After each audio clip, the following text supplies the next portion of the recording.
It's been quite a while since I've done any videos on gold, so I'm going to do one today and give you my um, expectation for where I think gold is going to go over the next month and a half. So I tend to think that gold still has more to this intermediate rally, and the reason I think that is, um, as of right now anyway, that the dollar is in the declining phase of its intermediate cycle. So here is the last intermediate cycle low. You can see the dollar has started to make lower lows and lower highs. And it's also, price is also below the 50-day moving average. The 50-day moving average is moving down. So that would indicate that the dollar is in the declining part of this larger intermediate cycle.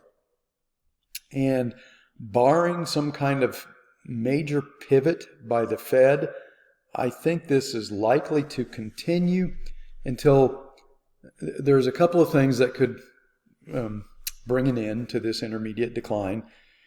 If sentiment gets too bearish, then you would just run out of sellers and we would get an intermediate bottom and a rally.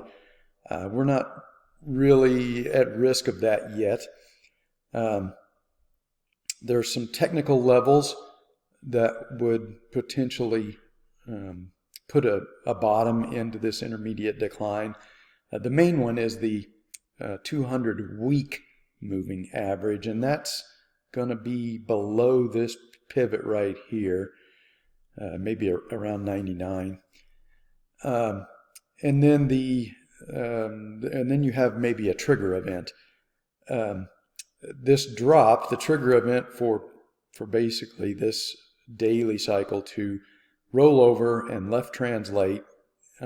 Left translate means that the price tops to the left of center of a normal duration cycle. So I've got my cycle links in here. This one was 33 days, 39 days, 26 days.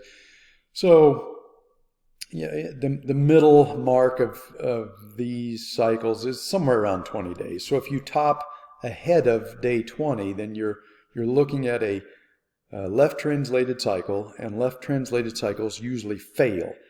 And what that means when I say a cycle fails, it means that price drops below the previous cycle low of the same degree. So these are daily cycles. This was our daily cycle low here, and this was another indication that we were in the declining phase of the intermediate cycle. Was this daily cycle low dropped well below this daily cycle low. And now this daily cycle has rolled over very quickly, and price has dropped below this pivot.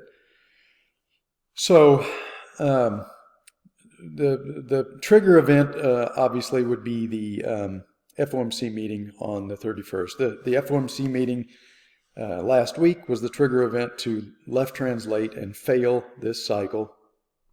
And we're only on day 11.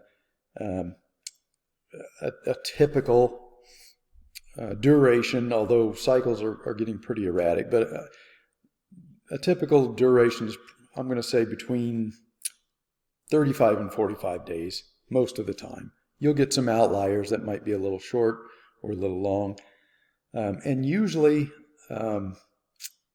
a short cycle, or if you get a long cycle, then it'll usually be balanced out by a short cycle or vice versa. And we have a bit of a short cycle here. So I'm going to say that there's a decent chance that this could turn into a long cycle. And by that I mean it could take 40 plus days before we get a bottom. The next FOMC meeting is out here on the 31st, and I believe that's about 47 days. That would be 47 days from this bottom right here. So that's a potential trigger event, would be the FOMC meeting on the 31st of January. So I'm going to say, barring some, something out of the blue, like the Fed reversing course and making it clear that they intend to keep raising rates, which seems unlikely to me. Barring something like that, or maybe the conflict in Europe has a major escalation and spills into some other parts of Europe. That might be a fundamental change that could push the dollar up. But barring something like that, I suspect that this daily cycle is going to continue to trend generally lower. Of course, there will be up days from time to time, but trend generally down from upper left to lower right until one of two things happen. Either we get out here to the FOMC meeting on the 31st, or we tag that 200-week moving average. So let me put that in and I'll show you where that moving average is at. Oh, and real quickly, I'll take a look here at the 10-week moving average. Generally, if price is below that 10-week moving average, which is kind of the same thing as the 50-day moving average, it means that you're in an intermediate, or the declining phase of an intermediate cycle. And I don't see anything here at the moment that would suggest that this is ready to bottom, even though, as I showed on the daily chart, we're only on 11 days, and we've probably got a lot of days left before bottoming. Price is not stretched exceptionally far below this 10-week moving average. So I don't see anything in this chart yet that would suggest that we're in jeopardy of finding an intermediate bottom and then getting another multi-week rally. All right, so here's what I'm looking at. This is the 200-week moving average. Price, the odds of price going through that 200-week moving average on the first try are basically almost zero. This intermediate cycle topped right here on week 11, so it's kind of right in the middle of being left or right translated. Remember, left translated cycles, usually because they have more time in the declining phase, they will usually make a lower low and drop below the previous intermediate cycle bottom. This one is kind of right in the middle, so it could go either way. It could hold above it, or it could drop below it, and signal that we're still in the declining phase of this 3-year cycle, which I tend to think we are. One could make a weak argument that this is maybe an early 3-year cycle low, but I tend to think that we're still in the declining phase of this larger 3-year cycle, and this was just a counter trend bear market bounce, and we're still heading down, and the timing band for that 3-year cycle is probably going to be out here in the summer or fall of next year. So with that, if I assume that is correct, then you would expect lower lows. So here we made a lower low than this intermediate cycle bottom. Left translated cycle, lower low.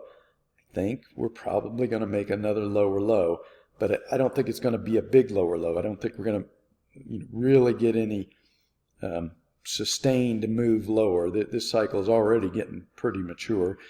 So if we do make it out here till January 1st, I think probably the best we're going to be able to do is get a marginal break below this pivot here, maybe tag the 200-week moving average.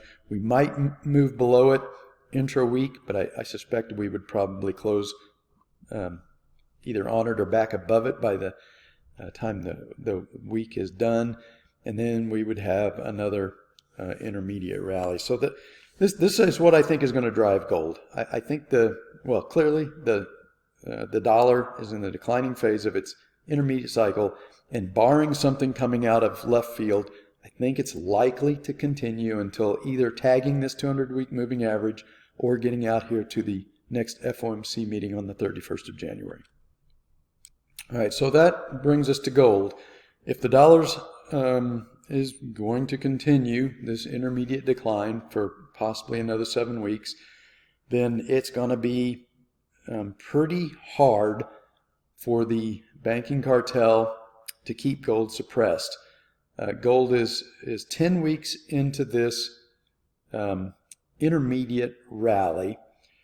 We had an attack on options expiration. I think I posted on Twitter several times that we would expect that. It almost always happens.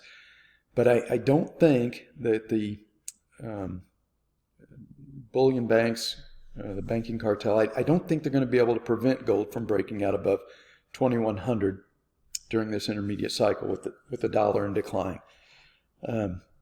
I would be pretty surprised if they can keep it pinned below that during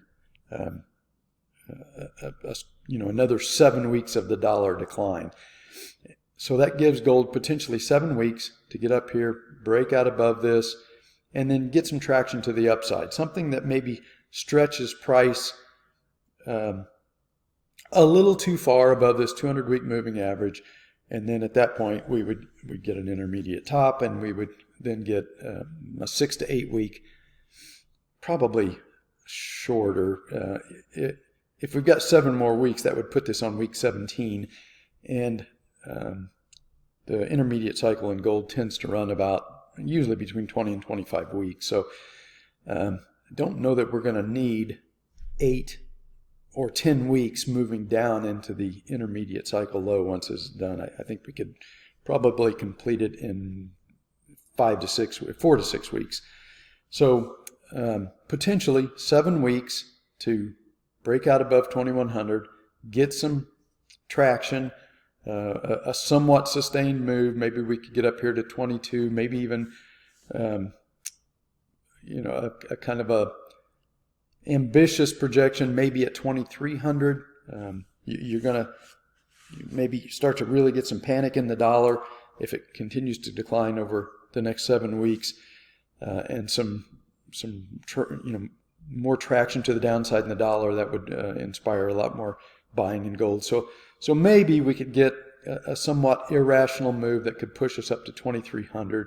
That would bring us up, somewhere up in here. And at that point, then we're stretched too far above this 200-week moving average, and we'd need that declining phase to come back down and maybe retest 2100 from the top.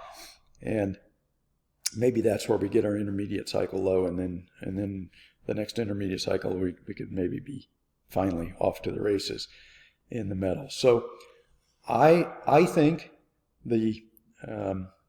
over the next month and a half, I think gold is probably going to continue this intermediate rally. I think it's going to remain somewhat difficult because the banks are going to try and stop this if they can. I just don't think they're going to be able to hold the gold market below 2100 with the dollar continuing down into that intermediate bottom, and also with interest rates coming down. And I think they are going to come down quite a bit more as price in the bond market is just, if we were looking at bonds here, well, I can actually put the chart up here. They're just stretched insanely far below the 200-week moving average. So they need to bounce and shrink a lot of that, which means that interest rates are going to be coming down for quite a few more weeks, maybe another 7 weeks. All right, so I'll end here with the bond market. So this is a 30-year bond, and in one or two of my previous videos, I had noted that this intermediate decline was very mature, and breakouts and breakdowns that occur late in a cycle generally don't produce a sustained move, and so we didn't expect that this was going to get a lot of traction to the downside before a bounce, and that's exactly what's happened here. You can see we had the breakdown right here, but it was not sustained, and now price is rallying, and we've just got a long ways to go back to this 200-week moving average. There's just too much white space between price and this average.